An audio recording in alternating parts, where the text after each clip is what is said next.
Hello and welcome to this RiverSec webinar. Today we're going to be talking about various regulations and security frameworks. My name is Janne Kauhanen, but the actual experts here are Antti Laatikainen, speaking on behalf of NIS2 and DORA. Antti is a seasoned cybersecurity professional with more than 20 years of experience in cyber risk and management, and you help client organizations ramp up their secure working culture and build compliance programs. Here, speaking on behalf of ISO 27001, we have Ondrej Doubek, Senior Security and Risk Management Consultant here at RiverSec, and your specialties are advisory services in risk management, business continuity, cyber resilience, and compliance. Ondrej's worked over 2 decades in cybersecurity, and he has then a rich background, including international leadership, technical services, project management, crisis management, all things cyber. And joining us online from picturesque New England is Richard Suls, who's going to be talking about NYDFS.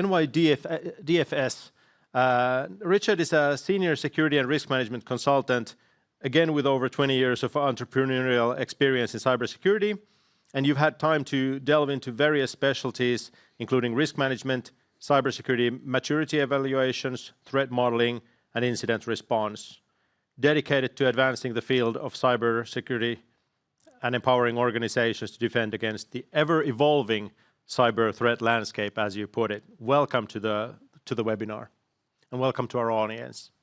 There will be time for some audience questions later, so please send your questions in the chat. But let's kick off with a quick recap of the regulations we're covering today. What are their scopes and applicability? Where do things currently stand in terms of implementation and enforcement? Let's start with you, Richard. Sure. So thank you, Janne. We're going to talk a little bit about DFS, New York DFS, which is the New York Department of Financial Services. They introduced Regulation 23 NYCRR Part 500, which is an amendment and is a regulation for DFS licensed financial service firms. What does that include? That includes financial firms operating in New York State and as insurance agencies as well. It's prescriptive and enforcement backed. It mandates specific controls such as multi-factor authentication, asset inventories, privileged access monitoring. There's a 72-hour incident reporting to DFS, plus a ransomware extortion payment notice within 24 hours, and a 30-day follow-up explanation. The Second Amendment also created a Class A series of companies with extra obligations, such as independent audits and enhanced monitoring, and it is rolling out through 2025 with the last phase in November. The implementation deadline of November 2025 relates to the final requirements, effective November 1st, and covered entities have to implement MFA for all information systems access. They have to create written policies to produce and maintain a complete asset inventory of their information systems.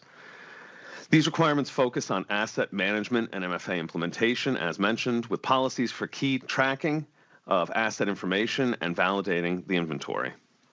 All right. Antti, what about NIS2 DORA? Yes, both of them are effective in Europe, so they maintain and published by EU, mainly touching EU member states. But there are sort of, the boundary might get a bit twisted. For example, when DORA is purely focusing on financial institutes and banking, pretty similar to the New York regulation that Richard was mentioning.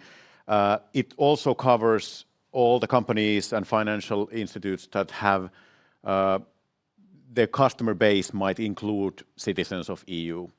But it's not like GDPR to that sense that everybody needs to follow it thoroughly. But in case you have customers in Europe, you might need to include that also in your own operations. Both of them are already operational. So what's happening is that DORA was published or came into effect in January 2025. So what is expected is that now we're in this kind of interim period that companies should be already building their readiness pretty fastly, because in the beginning of 2026 it's intended that companies are ready to face the requirements of DORA. So companies are at the moment building their readiness to that. where NIS2 is a regulation, so companies, or not sorry companies, but countries need to implement that as local laws. And as people might have noticed if they've watched this progress, that there are still some countries that are still on their path to implement these local laws. The big players also, like France, Germany, Poland, even Sweden is on the finalizing stages of the law, but there is not effective law yet. Okay. So what's expected in 2026 is that I hope majority of these countries that still don't have the implemented law will have that in effect, which basically means that organizations under NIS2 categories operating on those countries might face a situation that this is no longer theory, or that they don't have to wait anymore because the effective law is in order, and they should be following it from that day on. So that's what they're about to expect. All right. What about Ondrej and ISO 27001? Well, ISO 27001 is the outlier in that group because it is not an act or regulation, but it is a framework. So you can look at ISO 27001 as an instruction manual how to achieve good cybersecurity posture, and you can use that as a tool to comply with the requirements of the other regulations and acts, especially for NIS and DORA, because the creators of NIS2 and DORA had actually ISO 27000 in mind while creating these regulations, and they map very well to ISO 27001. All right. So we know that these regulations have, I was going to say they're essentially the same, but they have like a large commonality between them. Several common security policies, controls, activities that are sort of required, and things that sort of companies have to do to stay compliant. Could you elaborate on that, the commonalities, please, Richard? Of course, thank you. So they share the same backbone. Their risk-based information security management approach with a top-level governance and accountability, documented policies, and an ISMS program covering asset management, access control, often MFA, logging, monitoring, vulnerability management, secure development, change control, data protection, tested incident response and business continuity, disaster recovery with time-bound incident notifications. They share ongoing assurance through audits, exercises, and continuous improvement, as well as third-party/supply chain risk management and workforce training and awareness.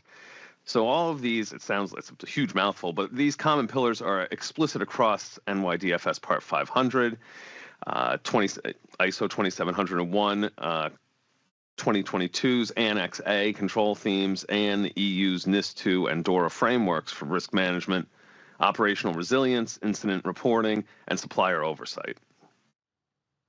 All right. Let's dig into like some of the commonalities specifically. I understand there's something about vulnerabilities and patch management. Yeah. That's as a one element to sort of highlight, coming from like technical background myself, so I'm always thinking of what this means in practice. And when, for example, NIS2 and DORA, they are both out there to make our society more resilient. So we can rely on these everyday services that we use on our everyday life, like power and electricity and logistics, water, medicine, all that kind of things, or financial systems like in case of New York regulation and DORA, meaning that the risk management that these organizations need to do is to understand what kind of cyber risks might threat their operational readiness. And when you take that one step further down into systems and networks and that kind of things, all IT is running on Windowses and Linuxes, meaning that there aren't that many imaginary ways how you can make them more secure. That means, for example, installing security patches.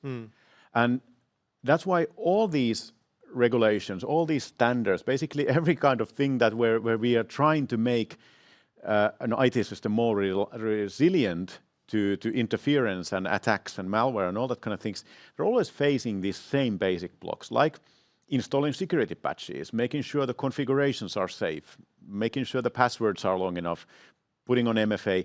So this kind of basic IT hygiene routines that are the backbone of any computer to be more safe. And it's just a matter of like a function that you use that computer to, whether it's like steering your traffic lights or handling the banking system. It's still a Windows box that needs to be hardened and patched. Right. Yeah, I guess that makes sense. And sort of, but it is one of those areas that, apply your patches has been the advice in cybersecurity circles for like the last 2 decades. Yes, and it's still painfully true that we still run into situation that people don't do that. Yeah. There are many various differences and reasons for that, and especially, for example, in NIS2, now that they adopted new fields of industry altogether that haven't had any regulation before. And if you know that if you don't have to do something and the thing works, don't touch it. That's kind of like this unbreakable that shouldn't be there anymore. But these organizations that haven't had the requirement to do these kind of things before, we are still seeing that they don't have robust processes for example, implementing security patches, because there are these old-fashioned fears that, for example, that patching might break something. But now the regulation is sort of softly pushing from the back that companies need to do the risk management things on their own. So they need to have that kind of metrics is that, okay, what's the cost of patching and what's the cost of not patching?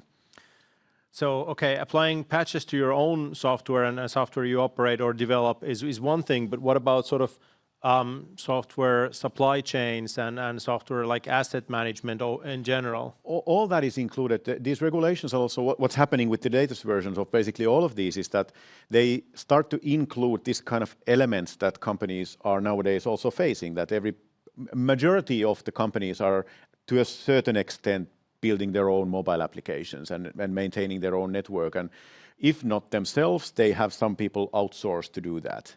So all these regulations, for example, NIS2 and DORA, they're strongly including like security of the code that you develop yourself, and including, for example, supply chains, because that is also that as long as there are no problems, we might have a wide array of vendors and third parties and suppliers that everything works. We don't even care about them that much, but if something happens, it might have really severe consequences to our operational capabilities to operate as a company. And now these regulations are pushing companies to understand and map those out. So they're kind of evolving as the IT world keeps on evolving, threats keep on evolving, and the way the companies are building their services keep on evolving. Now these regulations are following a bit behind, but now implementing those changes also into as a control points. Okay.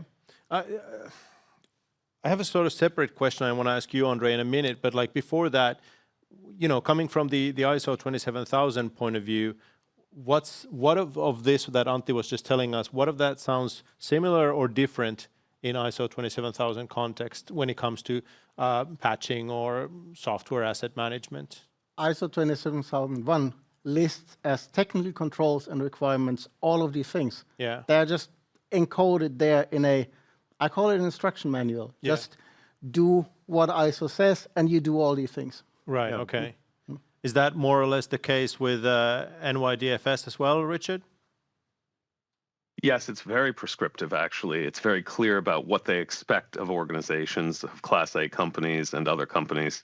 And I'd just like to kind of quickly build off something that Antti said, and that is that it's almost always less expensive to prepare and to stop a potential breach or incursion than it is to clean up after one. And we see that with New York DFS.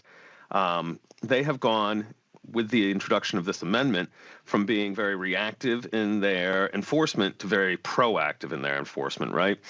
So we have a white paper coming out pretty soon that I authored that you can take a look at that will show you all of the fines that New York DFS has levied on companies in relation to Part 500 in 2024 up through September 2025. And we see fines in the $60 million range. I think that any company will agree that it's a lot less expensive to prevent those fines and to upshore their security than it is to react to a threat actor. Speaking of white papers, that one is still in the works, so we'll be publishing that one later. But there is a white paper about our topic today that we will be publishing in the chat, so you'll have the download link there, and you can grab a copy of that. Ondrej, I did want to ask, and I know this is a sort of a pet topic of yours. What do these regulations say about board level or C-level accountability? That's for me the beauty of these regulations, that they finally make officially business leadership responsible for cybersecurity. Because we see way too often that leadership thinks cybersecurity is an IT problem. And they forget that without IT, these days, no company will run anymore. So it's not an IT problem. It's a problem of keeping the company alive. And it already started with ISO 27001, which says that leadership needs to take responsibility, needs to sign the policies, needs to make sure that there's enough resources, so set the stage and then be an enabler. But DORA and NIS specifically say that business leadership is personally responsible if there is a breach or if the company is not compliant, up to being liable with their own personal wealth. So it's their houseboat car that's actually at stake if the company gets breached and pays massive fines. So, you mentioned NIS2 and DORA in that context. So do we think this is, fair enough because it's the C-suite who's making the decisions about where to spend company resources? Or do we think that this is a ridiculous liability to apply to business executives who are there just doing their job? NIS2 is especially about kind of like ethics in a way. It's a social responsibility from my perspective, as my own reading. It's about building resilience to our society. And if you are operating as a board member or C-suite member in an organization that is providing critical service to our society, our citizens, to their everyday life, it should be like a self-evident that you kind of take pride on building that to be as secure as possible. But as business logic goes, everything has a price tag. So companies need to stay afloat. They need to invest things in a like sensible manner and do their background checks and sort of homework on how much money should be spent on something. So it's always a balancing act. Yeah. But in this case, it's notable that, well, if as a storyline, when GDPR kicked in, Finland already had, like, from the requirement perspective, Finland already had existing law about safely storing and processing personal data without any fines. GDPR kicked in and people panicked that, oh my God, we need to start taking care of this stuff, that we are going to be fined otherwise. And as a consultant, I tried to bite my tongue saying that legislation has been there from the 1995. You should have been doing that already. But when the fines kicked in, people sort of reacted. So it is, I have to say, I would love to be positive and sort of build it from the motivational parts up, but the fines do help on getting the attention. That's just how it is. I think that's fair enough, yeah. So, Richard, what about your regulation? What does that have on sort of C-suite or board accountability? So it's got a lot of teeth, actually. And I think Antti has some great points. And I'd just like to mention that these regulations, well, first of all, we at ReverseTech work with a lot of large financial services internationally. And my experience has been that 85–90% of the people that we work with are good actors who want to do these things correctly, who don't need these regulations to understand that this is in the best interest of their company, themselves, and the people that they're serving. However, these regulations need to be in place as guardrails for those who would rather prioritize profit over the interests of the people and the customers. And what we see with DFS is, again, what we heard from Antti and from Ondrej, which is a lot of accountability for the C-suite. There needs to be sign-off specifically from the CISO, for instance, on these plans. And there's, again, accountability to the point where these C-level individuals can be responsible if they don't meet the prescribed guardrails in New York DFS. Right. Okay. So this is like a much needed kick of motivation for companies, but yeah, I guess what I'm still asking is sort of to what extent do we think it is within sort of the purview of the C-suite to make sure that these things happen? Like you mentioned that, for example, GDPR, the legislation had already been there. So, you know, when NIS2 and DORA, for example, come into effect, like, does something change for these people? Like, is it just that now they're going to get fined for not doing something they should have been doing all along, or has something changed? I haven't. None of the clients that have contacted us about NIS2 gap analysis or helping on ramping up their readiness to that hasn't started the conversation that we don't want to get fined. Yeah. They start that the legislation is changed and we need help with this, which is a healthy sign for me. Yeah. Because all in all, like these are not separate things. Like, you know, implementing a good patching process so that your internet published online services are better protected against hackers. That's like mitigating your business risks. That's that might be an existential threat to your own organization if hackers get in and, you know, crypto malware everything. So it's not about regulation. It's like regulation is now giving you more like leverage to push those changes into production, make those things to happen, because now the focus is on them also from the administration parts, and the, you know, official supervising authorities are looking into it, and there's fines. So there's like you have more cards that you can use to influence the decision makers to in your organization. In your organization to do that necessary investment of time and money and resources to get these things actually done. Do you feel, Ondrej, that it's also leveling the playing field in the sense that, you know, there were, as Richard was saying, there were companies who were doing this well and companies who were doing this sort of less well, and you know, maybe by spending your money elsewhere you were gaining some sort of advantage. So is this now leveling the playing field? Everybody has to spend money on this. I guess that's the purpose of these regulations and acts, to make sure that everybody does it, not only the ones that take it serious, but the ones who rather would like to skip on it and you know, flake it off, they can't anymore. Yeah, I mean, if you read breach notifications, every company takes security very, very seriously. Yes. Right. Okay. Hey.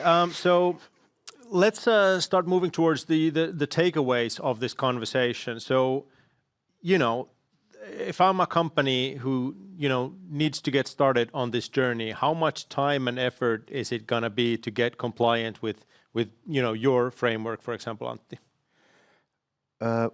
When the Finnish NIS2 legislation was being drafted, the parliament ordered this kind of like a real live study to be done on the Finnish industries on what is the financial impact and the resourcing impact of implementing NIS2. And they had two different fields of industry. Other was food production, and the other one was just this generalized like manufacturing, which were basically like the factories. Yeah. And they stated different parts of NIS2 and evaluated that where these companies are. Of course, there's a huge variation in maturity of where you start.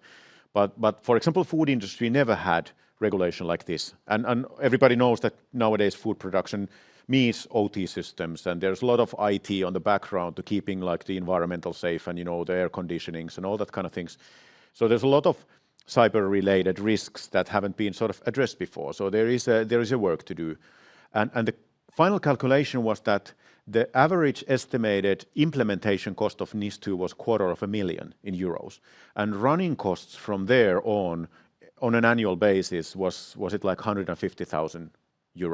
Okay. So it's a significant investment that companies haven't had need to do before. the manufacturing parts were actually even a bit higher from that, because I think the IT systems and environments are like more complex. So there needs to be more controls implemented and more implementation to be done on processes and practices like that. So this isn't something you get done by just like appointing it to somebody. This is like you have to plan and budget. No, because this is about keeping hackers out of our IT systems that are running our society. Yeah. And you simply cannot do that by, sorry, as a security management consultant, this hurts a bit, but you don't stop hackers by creating a good security policy. Right. You stop the hackers by hardening and patching your front-end servers. Right. And enabling MFA. Yeah. That's just how it goes. You need to do the work. Okay. And of course, the policies and processes need to be there to have everything organized and everything like repeatable, but you need to push them to production. Otherwise, you are not following the NIS2 or DORA. Yeah, that makes sense. So, given like Antti said that companies start from different positions, what's your, view in how long and how much resource and effort does it usually take to get compliant with ISO 27001? There is no standard answer for that. That depends on how ready the company already is, because nobody starts from zero. Everybody has already something in place. So the first thing is a gap analysis. Check what you already have, how compliant you already are, and then you implement the rest. And that can be anything from 6 months to 18 months, depending how big and complex the company is, how much they have already done. Then there are some fixed costs if you want to be certified. Like for ISO 27001, the audits will cost you 8,000 to 10,000 euros a year. Then you might want to have a GRC tool to organize your documents and everything nicely for the auditor. That's anywhere between 5 and, if you're a huge company, 50,000 euros. That really depends. You can also do it completely yourself by manual labor. And then you need to maintain that. So running an ISMS, maybe a quarter to at max 1 headcount. Then you have to run some processes in the background. If you divide that among all the people that do those, anywhere between half and 1 to 2 headcounts. And then it's up to the company. They said, how much of that are we doing ourselves? How much of that are we buying in from outside? How much salary do we pay our people? So then you can calculate the cost of that. But there is a cost involved, of course. But there's a cost in running IT in general. Absolutely, there is, yeah. So Richard, what about NYDFS? What kind of an effort is it to get from where you think most companies are to getting like fully compliant? Sure. So like my esteemed colleagues have said, there's no obvious template for this, but let's think about a mid-sized financial institution. It's not a green field, but it's not necessarily ISO 27001 certified either, right? For an organization like that, becoming Part 500 ready typically takes about 6 to 12 months of focused work. You'll need a core team of 3 to 6 full-time employees, a program lead, buy-in from the CISO, who could be the program lead, GRC, IAM or security engineering, vendor risk, SOC monitoring. You need a lot of buy-in from various parts of the organization. Plus, honestly, a 6-figure to low 7-figure budget to close tooling gaps. What we most commonly see is EDR, centralized logging, SIEMs, PAM, vulnerability scanning gaps, and to evidence the program, of course. And that's an order of magnitude estimate from typical programs to actual swing with size. And whether you're a Class A company makes a big difference too, right? And what drives the effort is less the paperwork and more meeting the prescriptive control expectations and proving that they run in practice. So our risk-based program with board-level governance, an MFA and access privilege management, asset inventories, continuous monitoring, logging and event correlation, vulnerability management, testing the incident response and business continuity, disaster recovery, third-party risk, annual certification acknowledgement, DFS, time-bound reporting. Those points and the additional Class A obligations like independent audits, EDR, and centralized logging come from this amendment of 2023 with these stage deadlines going through 2025. So as you can see, there's a lot to do. And again, as my colleagues have said, we're not starting from zero with most organizations, but most organizations have not checked all those boxes. And so there's a piece here and a piece there that need to be dealt with. I should complete this thought by mentioning that smaller entities can qualify for limited exemptions, which will shrink the scope, but don't eliminate the core duties like maintaining the actual cybersecurity program and the reporting qualification events, right? Those thresholds were raised to 20 employees, less than $7.5 million in revenue, or less than $15 million in assets, and that can materially reduce the effort for really small organizations. All right. So those exemptions aside, you listed a lot of things. I didn't have time to write all of them down. How does a company get started? Like, what's your advice on how do you get even started on something like this? Well, as Ondrej mentioned, you start with a gap analysis, right? You have to understand where you are before you can understand where to go. And the gap analysis helps to prioritize those improvements. It helps you to understand where the organization is most vulnerable. And, unless you've done that recently, that's the place to start. All right. Is there anything you guys want to add to that, like where to get started? Exactly like that. Okay, that's it. Current state. With NIS2 and DORA my advice is to pretty quickly include the technical people on the conversation, as it needs to be implemented in practice. It's meaning like cross-team collaboration when, for example, identifying the scope, in DORA, for example, all the ICT systems that are somehow supplementing the security of the transactions that are happening. That might look a bit different if you include the technical people joining in. They might chip in that, yes, and there is this system too, and yes, there's that system too, and they are also combining. And as Richard and Ondrej both mentioned, there are many things that you might already have in place. Yeah. So to know that from the start, that we already have that might make you sleep your nights better. Okay. So I do want to remind our audience that we're going to have time for audience questions in a couple of minutes. But before we get there, Antti, I want to ask you, as somebody who talks to companies about their compliance on a regular basis, what would be your sort of main takeaway from this conversation we've had today? If by the year 2025 you still don't have a robust vulnerability management process for your own operational IT systems, then please, for the sake of your business risks, implement one. So the main takeaway is that in NIS2, for example, you don't have anything new. It's all just basic IT best practices. Everybody should already have MFA. Everybody should already secure their systems by doing hardened configurations and installing security patches. So all the work that you do to get there with the NIS2 and DORA are helping your companies to stay afloat. It's not just about compliance or ticking the boxes to make the auditor happy. It's about maintaining your own business. All right. What about you, Richard? Can I get your sort of main takeaway from the conversation today? Sure. So my main takeaway is that covered entities cannot start soon enough, right? The time is already past in reality. If your org is already mapped to one of these frameworks, it can be fairly straightforward to comply with another. I would say that it's important to remember that small, constant changes are easier on the organization and the people than large, drastic ones. And lastly, we need to bake security into the culture of these institutions and organizations if they're going to not only survive, but thrive. Yeah, that makes sense. Anything you want to add, Ondrej?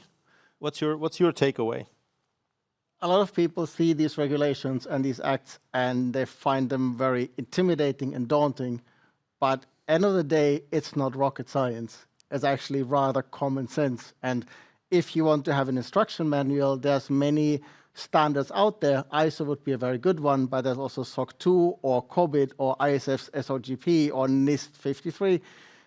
Pick one and then just implement that and you'll be fine. You should do that anyways, but it's not that difficult. You just need to do it. So we'll go now to our first audience question. I think I already know the answer to this one, but let's go ahead anyway. The question is it possible to have good general cyber hygiene practices and still be far from being compliant to any one of these frameworks? Who wants to go? Yeah, I think, yes, definitely can be. And from my own personal experience, the main thing is accountability, meaning that you don't document what you do. You might have really skilled people who have been running your IT very well for the last decade, but they don't document anything. They don't leave any traces. They don't leave any tickets somewhere showing that who ordered this change, who implemented it, who checked it, who approved it. And now when we go to that, it's no longer just keeping everything running, but it's about building a compliance program that shows that, like in advance, you can showcase your capabilities to an external auditor. That means that you need to have a traceability over who is doing what.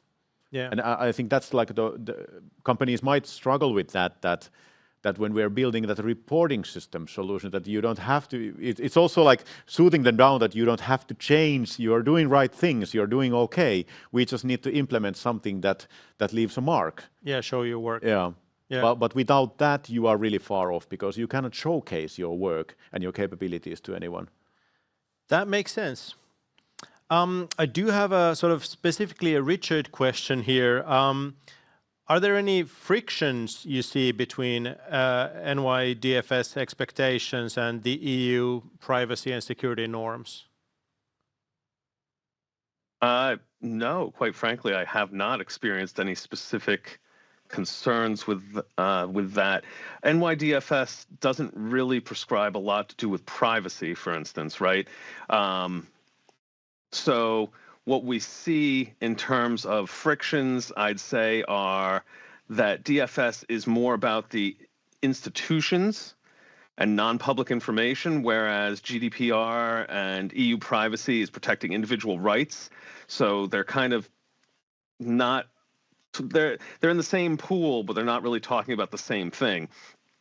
In terms of breach reporting, we do see that basically GDPR and NYDFS are the same in terms of requiring a 72-hour, within 72-hour breach. The difference being that GDPR typically specifically says that it's about the awareness of the breach.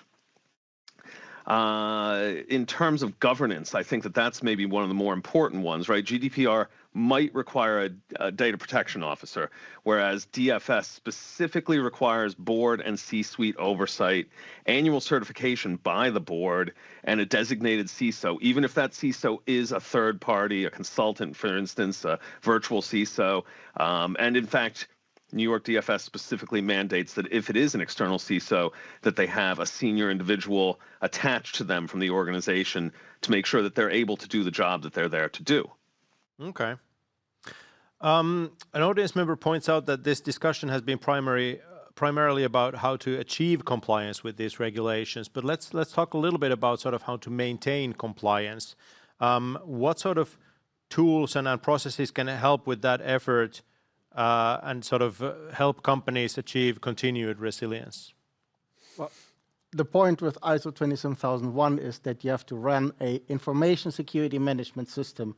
And that system is not an application. For that, you can use a GRC tool, government's risk and compliance to achieve that. But the ISMS is a set of processes that you're supposed to run throughout the year. You have to do regular risk management. You do things like access reviews for your accounts. And so you have an annual clock that tells you things you do once a quarter, once a month, once a year. When you do them regularly and you do them correctly, then you will keep your compliance up to date. So there is, in the ISO standard already, is the process described how to stay compliant once you are, if you really do those things that are required. Okay. Richard, do you have any sort of specific tips or tools or processes that help companies stay sort of compliant to one of these regulations? Absolutely. I've got a 10-point list for you. So the first one... Let's say top 2. Top 2, make sure you've appointed a qualified CISO with clear accountability. As I mentioned before, that is extremely important.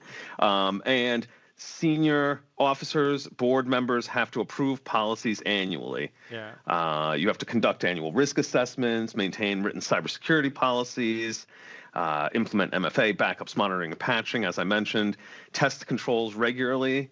ensure adequate resources are allocated, oversee third-party vendors, file annual certification with DFS, and last but not least, report cybersecurity events to DFS within 72 hours. Thank you. I thought you were kidding about the 10-point list, but you did have that. Antti, do you want to add something? As talking for NIS2 and DORA again, they need to be effective. They need to put the things in implemented stage in production environment. Right. So they are someone's everyday job. Someone will be taking care of that process that you implement. So my tip on getting everything running for the future years is to have the people who are doing that for their work in the future to sit beside you when you're planning those controls, so that it's going to be the business as usual kind of thing. For example, the accountability part, it can be built to be so hard to use and so extensive that besides doing your work, you then need to, spend half an hour of your day on reporting what you did. Right. And that means that nobody's going to do it. It's not going to work. So to have everything intertwined with the existing working methods and processes that people already have, you might reach this golden stage where people actually like to do things with more higher quality, more secure manners. So you can get people even motivated to make their work better by implementing these new processes.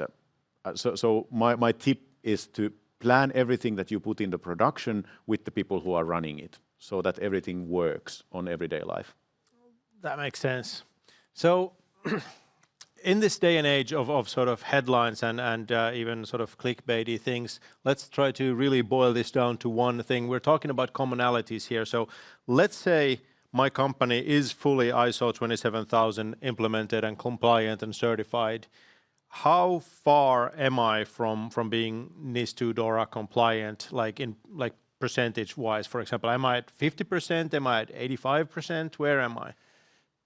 If the 27001 includes the whole company, all the processes, 85. Okay. Does that make sense to you? Yeah. So ballpark? For DORA and NIS2, if you have ISO 27001 implemented and you've done it right and seriously, then you have the whole ICT risk part covered. Okay. So we have an audience question here. I don't have the money or resources to spend on building compliance. What do I do? Well, I don't want to sound rude, but you're going to pay that anyway. And the system is built, the structure is built so that if you don't do the necessary things that NIS2 is enforcing you to do, you are prone to hacker attacks and malware attacks. And you're going to pay for those and the recovery prices. Or you're going to pay the implementation price for being prepared. Then the third one is that you're going to pay the fines. Right. And the system is sort of guiding you to the right direction by making the fines the most pricey one. Yeah. So it makes like financial sense to do the implementation part right. So you prevent the further costly ones. But when it comes to that, there's a lot of things, a lot of ways that you can mitigate risks. It's not always necessary to the first option to be the pay some pricey new service or application or some software somewhere. It's quite often that as you've done the risk management, risk identification, you realize that this is a thing that we need to address somehow. That somehow might include implementing more controls or altering your ways of working so that mitigation is no longer needed. There's a lot of things that you can do on it. So if you're running out of money with this, then please turn to someone who has done this before, because there might be a lot of tricks on the bag that how to get the same mitigation implemented and same risk treated without spending all that money. That makes sense, and I think that's a wonderful comment to sort of wrap up on. I want to thank the audience for all your questions. Unfortunately, we didn't have time to cover all of them in this webinar, but make sure you download the white paper in the chat and make sure you follow us on LinkedIn so that you get notified about our future webinars. And thank you for joining us today or watching the recording. Thank you very much.